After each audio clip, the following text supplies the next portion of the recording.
차렷 경례.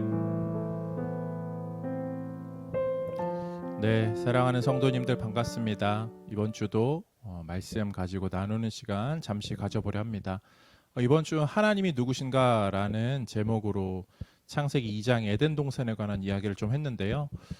첫 번째로 이제 하나님이 이제 창조주이시다. 하나님은 시작의 주인이시다. 그리고 두 번째로 하나님은 모든 과정의 또한 주인이시고, 그리고 모든 것을 완성하시는 분, 그 주관자이시다. 그래서 처음부터 끝까지 알파와 오메가이신 하나님에 관해서 이야기를 해봤어요.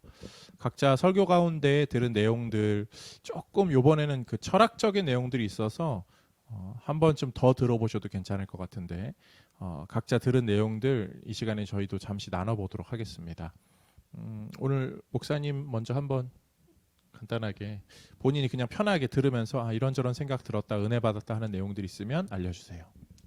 네, 뭐 전 언제나 편하게 얘기할 수 있고요. 얘기하고 싶어서 안달난 사람처럼 너무해서 문제죠. 짧게 하겠습니다. 일단은 이 창세기가 쓰여진 시점이 중요한데요. 모세오경이라 그러죠. 하나님이 모세를 통해서 쓰게 하셨어요. 그러니까 이 말씀이 쓰인 거는 창조 이후에 한참 뒤라는 거죠. 하나님이 이 창세기를 모세를 통해 쓰게 하시면서 창조의 얘기에 대해서 다루게 하시고, 또 하나님이 인간을 창조하셨다고 이 말씀하시는 거는 상당히 중요한 의미가 있습니다. 오늘 목사님께서 창조하신 하나님을 시작의 주관자시다 말씀하셨는데요. 시작이라는 게 상당히 중요하죠. 여러분 아시겠지만 샘표 하면 간장이 떠오르고 곰표 하면 밀가루가 떠오를 거예요. 그러면 인간 하면 누가 떠올라야 되냐? 하나님 표가 떠올라야 된다는 거죠. 하나님이 인간을 창조하셨다라는 거를 지금 강조해서 말씀하고 계시는 거예요. 그러니까 인간이 이 당시에 하나님이 창조하신 대로 그 의미대로 그 뜻대로 살고 있지 않으니까 하나님이 말씀하시는 거죠. 내가 너희를 원래 이렇게 만들어내고 창조한 존재야 말씀하시는 겁니다. 우리가 정말 안타까운 것은 지금 아이들도 세상에서 배우는 게 창조론이 아니라 진화론이에요. 뭐냐 하면 인간이 어떠한 위대한 존재로부터 만들어진 것이 아니라 아주 작은 먼지, 세포의 분열로 시작되었다라는 거죠. 시작점이 거기면 인간은 본성대로 욕심대로 살아가면 될 거예요. 그런데 사람들은 그렇지 않죠. 사랑을 찾고 도덕을 찾고 선을 찾으며 질서를 찾아갑니다. 여기에서 바로 우리가 알 수 있는 거는 우리가 그렇게 무분별하게 우연에 의해서 만들어진 존재가 아니라 누군가 질서가 있으시고 선이 있으시고 행복이 있으신 분으로부터 시작했다라는 거죠. 오늘 하나님께서는 시작의 주관자로서 너희들의 시작은 바로 하나님이었다 말씀하시면서 너희가 하나님이 창조하신 대로 살기를 원한다라는 의미로 이 말씀을 해주신다고 저는 묵상을 했습니다. 네, 이 창세기에 관련돼서 이제 최 목사님이 모세오경에 관한 이야기를 했거든요. 성도님들 다 아시겠지만 창세기는 모세가 기록했다고 그래요. 모세는 출애굽 세대의 사람이잖아요. 그런데 어떻게 그 이전 일을 알 수 있는가? 모세가 어떻게 옛날 일을 알고 창세기를 기록했죠? 우리 강도사님? 네, 성경의 저자들을 보면 성령의 감동 그리고 계시를 받아서 성경을 기록했다고 되어 있습니다. 뭐 신약 성경의 저자들을 보면 특히 이 복음서 같은 경우에는 자신이 자신이 경험했던 그런 일들도, 그리고 누군가에게 들었던 일들도 다 이렇게 조합이 되어서 기록된 경우도 있고, 또 알지 못하는 것들은 이제 성령님의 감동으로 계시로 말미암아 그것들을 알게 하셔서 기록하게 하셨기 때문에 모세가 그것들을 경험하지 않았다 할지라도 모세는 그것을 하나님의 계시로 말미암아 기록할 수 있었던 겁니다.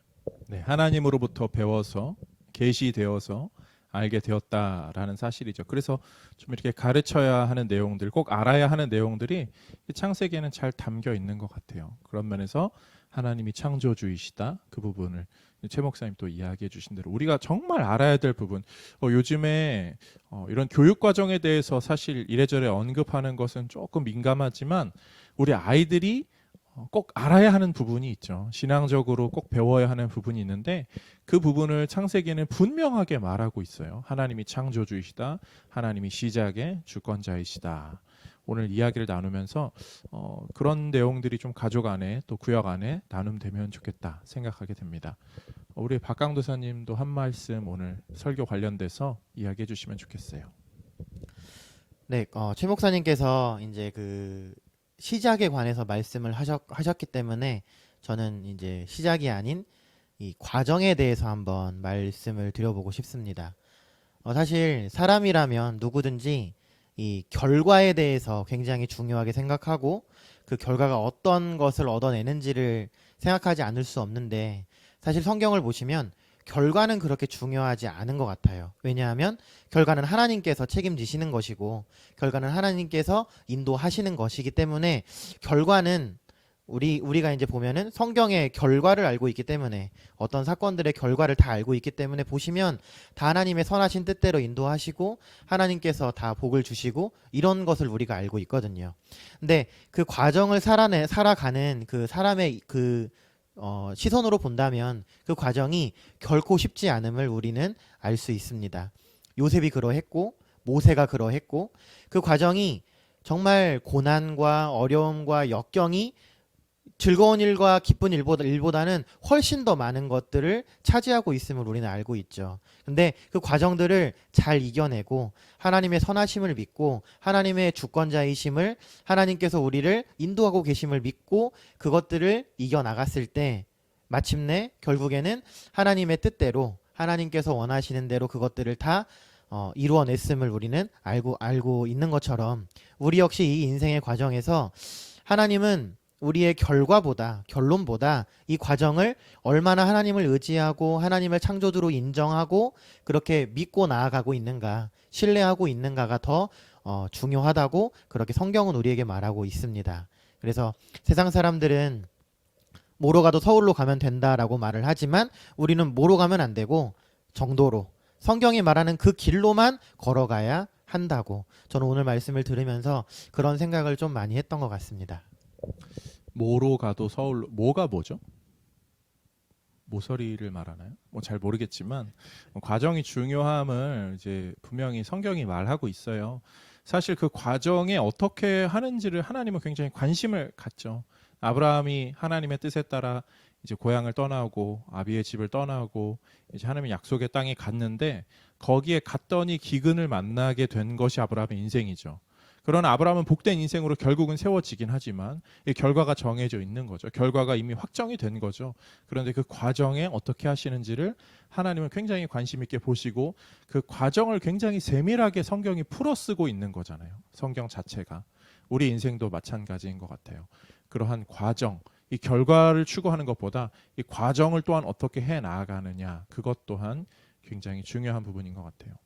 그래서 우리가 또 삶을 살아갈 때에 뭐 이렇게 하면 되지가 아니라 정말 어떻게 하는 자세, 그런 면에서 참 좋은 자세를 갖고들 계셔서 또 우리 성도님들도 굉장히 과정 가운데서 신앙으로 살아가는 모습을 제가 들을 때마다 참 도전이 됩니다. 이번 주에 우리 교역자분들이 정말 수고 많이 했어요. 교회가 동파가 났어요. 설교 시간에 들으셨죠? 이 지하의 식당에요, 물이 정말 콸콸콸콸 샜어요. 이 얼었던 배관이 낡은 부분이 이게 빠개지면서 거기로 이제 그 수압을 견디지 못해서 막 콸콸콸 다 새는데 천장에 좀 물난리가 났는데 한밤중에 저희 교역자들 성실히 기고 다 나르고 정리하고 막 그랬습니다. 참 이 성실한 모습 우리 일상 가운데 중요한데 우리 그렇게 잘 살아낼 수 있는 우리 성도님들 되셨으면 좋겠습니다. 우리 마지막으로 또 이렇게 말씀 편하게 좀 이렇게 하시고 인사도 좀 하시고 그러면 좋을 것 같은데. 예, 제가 한마디 해보겠습니다.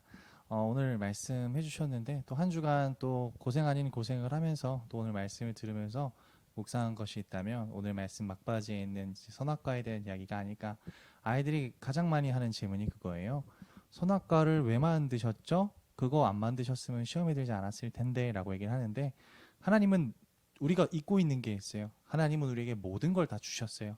그리고 그거 하나만 절제하면서 그 모습을 통해서 나를 경배해라 라고 주신 거죠. 그러니까 그 열매 자체가 능력이 있는 게 아니라 그것을 절제하는 우리의 모습이 하나님께 예배가 되는 거예요. 우리가 알 수 있는 거는 그것이 있기 때문에, 우리가 누릴 수 없는 것이 있기 때문에 지금 내가 누리고 있는 것이 당연한 게 아니고 하나님의 은혜로 누리고 있는 거구나 생각하게 되는 거죠. 저는 그것을 보면서 우리가 참 인생을 살면서 우리가 할 수 없는 것에 불만을 가질 것이 아니라 할 수 없는 것을 보면서 할 수 있는 것에 감사해야겠다. 가지지 못한 것을 보면서 그럼에도 불구하고 나에게 주어진 것, 또 주신 것에 감사하며 살아야겠다. 그런 느끼는 한 주였습니다. 교회도 그렇지만 저희 집도 한번 얼었거든요. 그래서 화장실도 못 가서 물 떠다가 말통 사다 물 떠다 살았습니다. 저 그거 보면서 변기에 물 차는 것도 감사한 거고, 예, 그 수돗물 나와서 머리 감을 수 있는 것도 감사한 거고, 참 그런 한 주를 보냈어요. 그러니까 우리가 선악과 또 우리에게 주신 것을 보면서 이토록 하나님이 우리를 사랑하시는구나, 많이 주셨구나, 또 이렇게 묵상하는 하루가 또 한 주가 될 수 있었으면 좋겠습니다. 네, 감사합니다. 한 주가 고생 많으셨어요. 정말 한 주 한파에 많은 성도님들도 고생 많으셨을 것 같아요. 뭐 세탁기도 얼었다는 소식도 듣고, 뭐 윗집이 얼었다 터졌다 뭐 이런저런 얘기도 듣고, 하여튼 이번 한파는 좀 매서웠네요. 또 교회도 마찬가지였고요. 하나님이 또 그래도 잘 이끌어 주실 줄로 믿습니다. 오늘 저희가 촬영하는 곳은요, 이 예전 그 기도실이죠. 기도실. 이제 여기가 주일학교 아이들 예배드리던 공간이었는데요. 장소를 한번 이렇게 옮겨봤어요. 지난주에는 유치부실이었고요. 그 전주에는 지하실에서 했었는데, 이렇게라도 좀 보여드리면 좋겠다 생각해서 한번 진행해 보았습니다. 네, 사랑하는 성도님들 열심히 잘 견디고 주고 계셔서 너무 감사하고요. 또 영상으로 예배 드리시는 거 쉽지 않을 터인데, 그럼에도 은혜의 자리로 나오는 우리 성도님들 정말 주님의 이름으로 축복합니다. 네, 잘 견디시고요. 또 이겨나가서 함께 모여서 즐겁게 예배하는 그날이 오길 소망합니다. 그럼 오늘 인사드리도록 하겠습니다. 한 주간 건강하시고요. 승리하세요. 차렷 경례.